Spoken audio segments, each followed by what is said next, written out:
unang-una, bago ka makipagrelasyon, make sure na may relasyon ka sa sarili mo. Doon tayo mag-focus sa tatlo na yon: health, wealth, and relationship. Hindi pwedeng knowledge ka lang pero wala kang actions. Kahit ulit-ulitin ko pa, pero kung hindi ka nag-experiment o hindi ka nagtatry within yourself. Okay, for today's vlog, let's talk about tanong. May pinakasalan ako. Meron kami 2 anak. Kaso nagpaligaw siya sa iba. What? At tapos naging sila. Yung lalaki nasa abroad. Ngayon, yun ang pinapakilala ng asawa ko na magiging ama ng anak namin. Oh my God, bro. I know, hindi madali. Isa lang nakikita ko, she has the leverage. Ibig sabihin, this woman never ever respected you. What?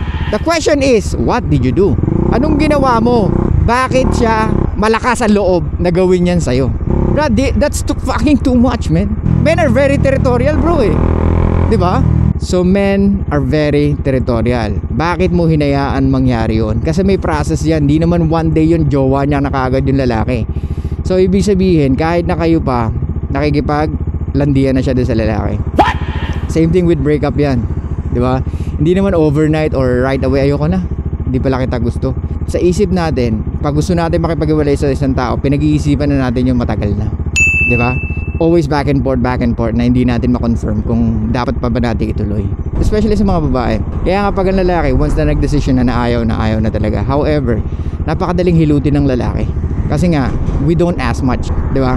And nandyan yung, kung siya lang yung nagbibigay sa'yo ng attention, syempre talagang mahuhumaling ka sa kanya or talagang ayaw mo siyang pakawalan, di ba? Tapos nandyan pa yung siya lang yung naging girlfriend mo or maybe 2 lang yung naging girlfriend mo, tapos after nun mga for how many years na ulit. So maraming reason why men stay in the relationship or yung relationship na it will destroy you. What?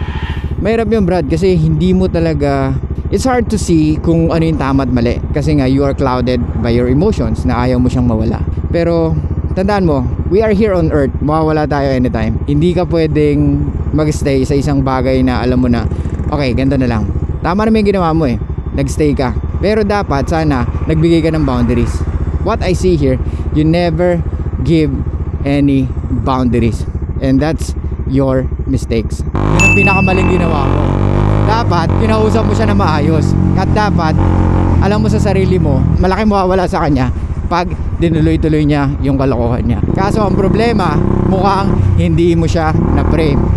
Brad, ito lagi ko sinasabi sa videos ko. Una pa lang, dapat pine-frame mo na yung babae kung anong gusto mong relasyon at kung sino ang magiging leader. Kung ayaw niya maging follower, you need to bounce, okay? Kailangan mo nang umalis. Regardless kung gaano siya ka-hot, kung gaano siya kaganda, kung gaano siya ka-popular. Hindi tayo attracted sa ganun, maniwala ka. Kasi yung pagiging maganda niya at pagiging hot niya, it will not carry the relationship longer. Kaya nga, I think nasabi ko na rin to, don't date yung mga 7, 8, 9 na babae. Kasi masakit sila sa ulo. Hindi lang sila masakit sa ulo, talagang stressful makipag-deal sa kanila. At hindi mo gugustuhin na everyday lagi kayong nagtatalo. Hindi mo mapipigilan yung mga lalaki na nag-a-add sa kanya, di ba? Hindi mo mapipigilan yung mga lalaki na nagme-message sa kanya. At hindi mo rin mapipigilan, lalo na kung very hot siya, hindi mo mapipigilan yung mag-alok. Ay, date tayo, ganyan.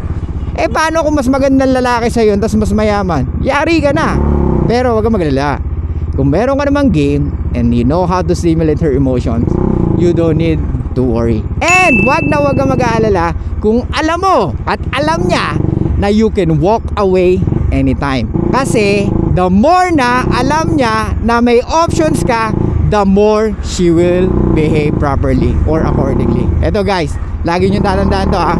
When a woman is very attracted sa'yo, she will act accordingly. Gets? Maniwala ka sa akin, Brad. Kaso nga lang, kung tayo ang laging nagsisimsim, walang mangyayari. Pag ang babae nagsim, okay lang. Pero bihira lang yun. Kasi talagang you need to find a woman na talagang willing to give that for you. Kaya nga dapat marunong ka mag-filter. Hindi lang babae marunong mag-filter. Gets? Dapat marunong kang tumingin kung sino yung nararapat at kung sino yung pagbubuhusan mo ng oras, kasi lugi ka. So ang pinaka-question mo sa akin, ano ba na sinabi ko? Ang pinaka-question mo sa akin is, paano mo maiaayos uli yung sarili mo sa kabila ng mga pangyayari? Nag-self-reflect ka na ba, Brad? Nakita mo na ba yung mga pagkukulang mo at mga pagkakamali mo? May trabaho ka ba ngayon? Do you think you're doing your best? Do you think you have a lot of options right now? Or you're just listening to her? Yun ang mali mo. Kung ganun kang lalaki ka, walang mararating yung relasyon nyo. Kasi ang mangyayari niyan, magkakaroon ng reverse gender role. Reverse gender role is siya magiging lalaki, ikaw yung magiging babae. May mga tinatawag na kayong house band. Di ba? Dati housewife. Tandaan mo, yung mga ganung babae, they won't respect you. Yes, they might stay, maybe because may anak kayo, pero it doesn't mean na she will still respect you. Gets? Maybe if you do something. Ako may kilala akong ganyan. So for how many years hindi siya nire-respeto ng asawa niya because I think 12 years or 15 years wala siyang trabaho. Ngayon nagkatrabaho siya. Lagi niya ngayon sinasabi or pinupush na, "Pwede magwalay na lang tayo." Ay, yabang, Brad. Porket may trabaho na si sir. Ay, yabang na. Wag naman ganun. Kasi pag hindi niya sinabi na, or pag di niya pinaramdam na kaya niya mawala tong babae na to, the girl will continue disrespecting him. Gets mo? Tanong mo ngayon kung nasa na sila. I'm not saying they live happily ever after, but they living together. And the girl gave up her job para dun sa lalaki. Kasi pag hindi, babay na. Gets mo? Pag hindi ka nag-resign, then I will continue living here in abroad. At kung hindi ka sumunod dito, okay lang din. See? Nakita mo naman. Yun ang ibig ko sabihin, guys. Pag meron ka ng leverage, it's easy to be a leader, or it's easy to say kung ano yung mga dapat nilang gawin. Kasi pag ikaw wala kang kayang ipagmalaki or wala kang kayang ibuga, wala. Kumbaga sa para kang 18 years old. Kahit na 40 ka na, 45 ka na, 50 ka na, para kang 18 years old na nagbi-build pa rin ng value. Ang 18 years old, alam natin, walang value kasi bata pa sila eh. Wala pa silang kaya pagmalaki. Kaya nga gym ng gym yan, experience sa buhay, di ba? Chicks ng chicks, inom dito, inom dyan, di ba? Gala dito, gala dyan, because that's who we are when we are younger. We are building our value. Kasi pag wala tayong value, hindi tayo nakikita ng mga tao or ng magiging jowa natin na meron tayong kayang i-provide sa kanila. Kaya nga, men need to build empire for you to be valuable. Kung wala ka pa talagang trabaho ngayon, or kung may trabaho ka naman, that's good, bro. Di ba? Tuloy mo lang yan. Self-reflect ka. Tapos, improve mo yung game mo. Kung gusto mo pa rin magjowa or kung gusto mo pa rin mag-asawa, pero I highly suggest na huwag ka muna mag-asawa. Magjowa ka pwede. Pinaka the best dyan is you need to gain more experience in life. Kung may trabaho ka, that's good. So ano na lang i-gain mo? Health. So health, focus ka sa health mo. You need to go to the gym. Kailangan mong pagpawisan. Talaga ba? Payo ba yan? Advice ba yan? Yes, Brad. Tandaan mo, a strong mind comes from a strong body, or strong body comes from a strong mind. Lahat nagsisimula sa sarili. Lahat nagsisimula internally. Kahit yung inis mo sa isang tao, kahit yung galit mo, kahit yung pain na nararamdaman mo emotionally, nanggagaling inside. And it builds up habang tumatagal. So same thing with positive energy, same thing with what you want to have in life. Nandyan na yan.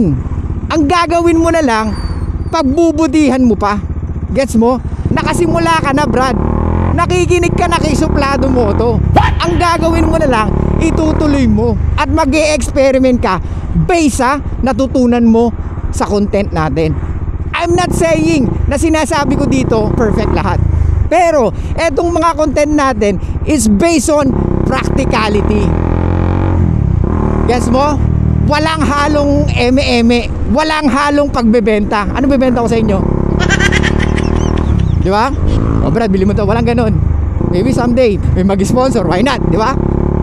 Para namang makabili tayo ng bagong gloves. LOL! So Brad, ito yung sinasabi ko. You need to polish kung ano yung natutunan mo rito. You need to experiment kung ano yung natutunan mo rito. Hindi mo pwedeng sabihin or i-copy lahat ng sinabi ko 100%. ikaw may isip ka, may dapat kang itry na pwedeng, uy, kung nagwo-work yon, baka mag-work yung idea ko. Yes! Sa lahat ng mga nakikinig sa akin, itry nyo, mag-experiment kayo. Don't only base on what I say. Try mo, i-experiment. Why women like this? I can tell you kung ano ang nature nila. Kahit ulit-ulitin ko pa. Pero kung hindi ka nag-experiment or hindi ka nagtatry sa sarili mo kung tama ba yung ginagawa mo, then you will always get wrong. Or you will always make mistakes. Kaya dapat mag-try ka, mag-experiment ka. Kasi sayang brad eh. Andiyan ka na eh. Nakikinig ka na sa akin eh. Hindi pwedeng knowledge ka lang pero wala kang actions. Mahirap na puro ka knowledge, walang actions. Ibig sabihin, nagsayang ka lang ng oras. Yung mga nakatapos ng 4-year course, pero hindi naman yun yung naging buhay nila. Okay lang, walang problema. Basta as long as naging successful ka. At least di nasayang yung 4 years mo. Hindi yung nag-aral ka ng 4 years, nag-aral ka ng 5 years, tapos end up, umaasa ka pa rin sa magulang mo. Ba't ka pa nag-aral? Ina ka. So yun, bro, reflect on yourself. Focus on how to improve more about yourself. Pero lagi mo tatandaan, improve mo yung wealth mo, yung health mo, and of course, your relationship. Yung tatlo na yon, dun tayo mag-focus sa tatlo na yon. Health, wealth, and relationship. Unang-una, bago ka makipagrelasyon, make sure na may relasyon ka sa sarili mo. Yun ang lagi mong tatandaan. Yan ang nakakalimutan natin eh. We can have the relationship with other people, or we can give relationship with other people, but we don't have any relationship with ourselves. So yun dapat ang meron tayo, para at least alam mo at kabisado mo kung ano ang ginagawa mo, at you are aware on how you feel most of the time. Okay, so ayun lang guys, thank you so much. Sana may natutunan ulit kayo. Mukhang uulan, buti dala ko yung kapote ko. I'll see you guys next time, and bye bye.